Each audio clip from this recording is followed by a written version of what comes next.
근데 이명박 전 대통령 주변에 같이 참 잘 지냈을 텐데 보니까 사람이 없네요. 정진석 의원이 그야말로 SNS 상에서 정말 비이성적이고 비논리적이고 국민의 공분을 자아내는 내용으로 SNS 올렸다가 이제 고발 조치 당했으니까 이제 더는 막 못할 거 아니에요. 고소당했으니까.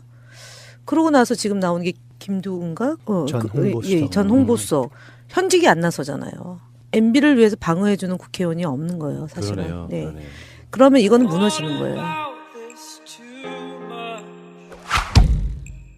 지금 더불어민주당도 그러고 있고 각종 언론도 그러고 있고 이명박 씨 관련한 범죄성에 가까운 것들을 지금 계속 쏟아내고 있잖아요. 특히 더불어민주당 분들은 작심하신 것 같더라고요. 그래서 그 당시에 불법적인 것들에 대한 폭로랄까 이런 것들을 계속 쏟아내고 있는데 도저히 참기 힘들었던 모양이죠. 여기 페이스북으로 이제 정치를 한번 시작하는데 적폐청산이라는 미명하에 일어나는 퇴행적 시도는 성공 못한다. 이 말을 들으면서 분노하지 않은 국민이 있었을까 싶을 정도였습니다. 박근혜를 찍었던 사람들도 굉장히 많은 사람들은 이명박에 대해서는 범죄자라고 인정하는 그런 게 우리나라 아니겠습니까? 어떠셨어요? 어제 그 반응들 굉장히 격앙됐을 것 같은데 당에서는. 근데 우선 그 얘기 들어가기 전에 한 가지만 얘기하면 작심하고 폭로한다 또는 작심하고 쏟아낸다 이것은 꼭 맞지는 않는 것 같아요. 흔히 얘기하는 이번에 뭐 모여서 청와대에서 회동을 하면서도 무슨 기획사정 이런 것에 대해서 기획사정은 안 한다 이렇게 했는데 실제로 지금 문제가 이게 거의 무슨 양파 껍질처럼 앞으로 계속 이제 나올 거예요. 그렇기 때문에 MB의 저런 반응도 그런 것에 대한 두려움 때문에 정치적 대응이 먼저 시작된 건데 지금 그 MB 관련한 여러 가지 뭐 의혹이라든가 문제점들은 애초에 그것을 까고 그것을 폭로하기 위해서가 아니라 하다 보니까 쭉 이렇게 나오는 것들 속에서 이 뿌리가 그렇게 닿아있다라는 것이 시작되면서 나오는 것이고 그러면서 이게 시작된 것들이잖아요. 우선 그거는 명료하게 해야 될 것 같아요. 근데 저는 그 작심이라고 표현한 부분은요 좋은 의미예요. 사실 기사화되고 여론 만들기는 당 현역 의원들 이런 분들이 직접 나서는 게 가장 좋거든요. 어떤 방식이든 간에. 근데 이게 이제 정치보복 프레임에 걸리면 안 될까 봐 조심스러워하는 것처럼 보여서 오히려 안쓰러웠는데 당당하고 담대하게 이명박하고 싸워보자고 덤비는 것 같아서 작심하고라는 표현을 썼던 거예요. 뭐 그런 의미는 있으실 거 아니에요. 5년 동안 한 것 중에 박근혜 정부에서 일부만 들춰진 거잖아요. 국정원 여직원 감금 사건은 우리가 고발한 거고 그때 이제 안 할 수가 없어서 이제 박근혜 대통령이 지시하에 이제 윤석열 특검을 만들어가지고 온 건데 그것도 하다가 또 다른 사건으로 덮은 거고 그러고 NLL도 그랬던 거고요. 지금부터 시작인 거죠. 지금부터 시작이고 이미 공약했던 내용이고 근데 이명박 전 대통령 주변에 같이 참 잘 지냈을 텐데 보니까 사람이 없네요. 정진석 의원이 그야말로 SNS 상에서 정말 비이성적이고 비논리적이고 국민의 공분을 자아내는 내용으로 SNS 올렸다가 이제 고발 조치 당했으니까 이제 더는 막 못할 거 아니에요. 고소당했으니까. 그러고 나서 지금 나오는 게 김두은가? 전 홍보수석. 예, 전 홍보수석. 현직이 안 나서잖아요. MB를 위해서 방어해주는 국회의원이 없는 거예요, 사실은. 그러네요. 네. 그러네요. 그러면 이거는 무너지는 거예요. 적어도 있잖아요. 우리가 당시에 2009년도에 대통령 항망이 보낼 때 저희가 정말 완전 거의 뭐 살갗을 도려서 그 안에 소금을 뿌리는 듯하게 거의 압박을 했는데 그때 2008년도, 2009년도에 국회의원이 몇 명 없었어요. 정말 그렇죠. 노무현 대통령을 위해서 무한 헌신하면서 이렇게 하는 의원이 몇 명 없어서 그렇게 된 건데 이 뭐 비교할 대상도 아니지만 하여간 그렇게 저희가 대통령을 정치보복한 MB였잖아요. 약속을 전직 대통령에 대한 예우를 갖추겠다라고 했는데 안 된 거고 그다음에 이지원 때문에 이제 1차 대통령 괴롭혔고 그다음에 박연차로 이제 2차 괴롭히면서 거기까지 간 거고 한명수 총리 마찬가지로 지방선거 직전에 1차 사건 만들어서 무죄 나니까 지방선거 도중에 2차 사건 만들어서 기어이 감옥에 2년 살도록 만들었던 거고 이해찬 총리 다 뒤지고 뭐 이병환 당시 비서실장도 다 뒤지고 주변을 다 캤잖아요. 그리고 이제 현역 의원들 중에도 이제 뭐 소위 친노로 분류되는 의원들 경우도 억울하게 감옥살이 한 분들도 있고 이제 그렇게 다 했죠. 그 다음에 이제 그 이후에 저희가 박근혜 정부 때는 이제 저처럼 뭐 여직원 감금 사건으로 지금도 재판이 되는 거고 그리고 나서는 야당 의원들은 뭐 법망으로부터 보호될 게 아무것도 없기 때문에 다 뒤진 거죠. 뭐 다 들여다본 거 아닙니까? 그래서 NLL 그 발췌본 가지고 기어이 흔들어서 송민순 책에 그 내용이 나와서 또 선거용으로 이용했던 거고. 그러니까 10년 동안 소위 이 노무현 대통령과 노무현 대통령 주변은 다 털은 거죠. 다 탈탈탈 털고. 그다음에 뭐 원내대표 되면은 또 보좌관 문제로 털어서 망신 주고. 또 뭐 당대표가 되면은 또 뭐 만들어서 망신 주고. 그게 유일하게 이제 걸리지 않은 분이 이해찬 총리 한 분이셨던 거죠. 사실은 뭐라도 걸어가지고 망신 주고 어떻게 됐던 건데. 정말 깨끗하셨나 봐요, 그분은 진짜. 그분은 사실 후원에도 후원금 모금도 예. 안 했어요. 근데 작년에 이제 팟캐스트 몇 번 나가니까 대장부엉이 되살아났네 이러면서 이제 그거 때문에 좀 모금을 잘 된 거 말고는 뭐 옛날에 후원의 제도 있을 때 빼고는 안 하셨어요. 근데 하여간 그래서 지금 보복이라고 얘기하는 것 자체가 어불성설인데다가 MB 쪽이 이제 지금 나오는 태도가 뭐 우리도 알고 있다. 그러나 안 건드렸다. 그런데 너네가 지금 우리를 왜 건드는 거지? 곧 폭로할 수도 있을 듯한 이런 발언을 하는데, 그러니까 혹시라도 이 청취하시는 분들이 뭐 주변에 또 그런 문제 때문에 문재인 정부가 주춤하는 것 아니냐라는 걱정을 하실 것 같아서 그런 걱정 안 하셔도 된다.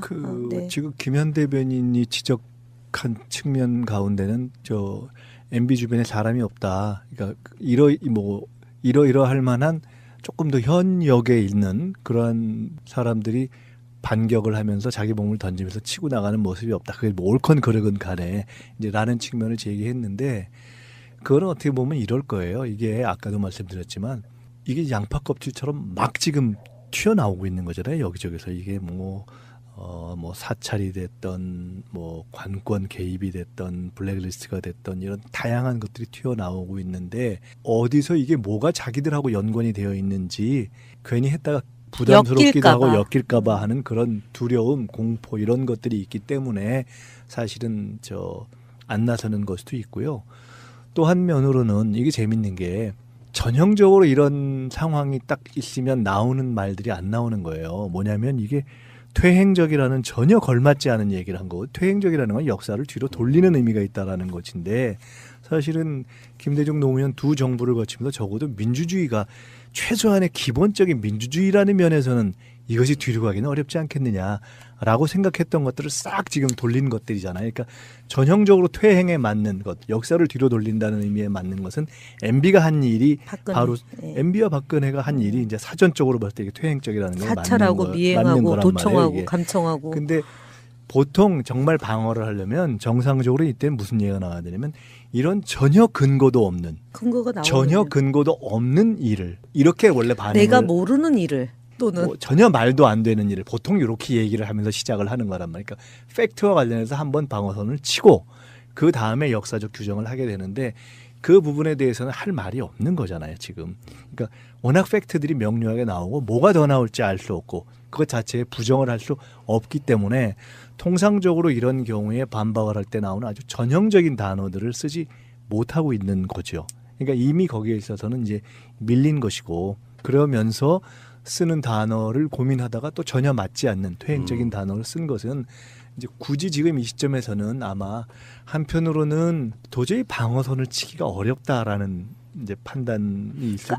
알죠. 왜냐면은 본인들이 지은 죄를 알죠. 그러니까 방어선을 칠 수가 없는 방어선을 거죠. 칠 수가 없는 그러니까 것이지. 억지로 안 할 수가 없어서 그러니까 정진석 의원의 그런 게 나오는 거예요. 그러니까 이 시점에서 방어선을 친다고 치고 머리를 쓴다고 쓰면서 나온 단어가 뭐 퇴행이니 그다음에 성공하지 못할 것이다 무슨 엄중한 경고를 날리는 듯한. 근데 그다음에 국민들은 평화를 원한다. 그것도 안보가 위중하다. 이게 이제 본인들도 느끼지 않겠어요? 이렇게 어디서 어떻게 이 팩트를 차단해야 할지도 알 수가 없고, 그런데 팩트는 계속 나오고 하는 상황이기 때문에 걷잡을 수 없이 결국은 이제 몰릴 것이라는 걸 알고 시기 선택도 급히 그러니까 이게 추석 전에 나름대로는 민심에 호소해 보자는 차원에서 한 것이죠. 김효재 당시 정무수석의 보좌관이던 김성준이 유출한 거잖아요. 이게 세계일보에서 일부 확보한 그 문건이잖아요. 이게 정윤회 문건 나왔을 때 이 사람이 뭐 보험령이라고 그래야 되나요? 들고 나왔다가 이제 제공이 된 거라고 보여지는데, 그러니까 만든 사람은 뭐가 있는지 알잖아요. 그러니까 예를 들어 국정원 안에 거의 삭제나 뭐 이런 파기가 할 수가 없잖아요. 국정원은. 그러니까 이명박 정부 때 무엇을 했는지, 박근혜 정부 때 무엇을 했는지가 적폐청산 TF에서 들여다 보니까 다 나오는 거잖아요. 그러고 예를 들어서 청와대 안에서 무슨 짓이 벌어진 것도 국정원과 연관된 건 국정원 안에 다 있는 거잖아요. 그리고 군 사이버 사령부에서 했던 일은 군 사이버 사령부에 다 존재하는 거, 실존하는 거잖아요. 기무사에 사찰한 것도 기무사 다 안에 기록으로 남아져 있는 거고. 그러니까 지금 국방위에서 나오는 거고, 그다음에 이제 안행위에서 나오는 거고, 정보위에서 나오는 거고, 이런 거라 저는 이번 정기국회에서 다만 이제 뭐 이제 이 저항이 좀 일부 있을 거라고 보고, 언론의 양비론, 양시 양비론으로 나가는 부분을 경계해야 되는 게 아닌가 싶어요. 아까 말씀하신 작심이라는 것으로 다시 돌아간다면, 그러니까 결국은 MB나 그쪽에서도 이제 그런 걸 기대했겠죠. 뭐 퇴행, 뭐 흔히 얘기하는 뭐 이런 건 뭐 안 된다. 이건 정치적으로 뭐 왜 또 이런 걸 하니 뭐 이렇게 얘기하면서 일종의 팩트와 상관없이 자기가 지은 잘못이나 죄와 상관없이 하여간 왜 이런 시점에서 뭔가 자꾸 정치 공방을 하니 하는 식으로 양비론으로 몰아가려는 것이고, 이런 것이 이제 종래에 보면 여권이라든가 또 이런 문제가 있을 때 개혁 진영 내부에서도 뭔가 약간의 조금 원정주의적인 어떤 반응 나올 수도 있고, 특히 언론은 그런 쪽으로 몰아가려고 하는 것인데, 이 문제에 대해서는 그렇게 할 일은 아니다라고 명확하게 판단하고 단호한 판단을 하고 있다라는 점을 작심이라고 표현한다면 그건 작심이라고 볼 수 있겠죠.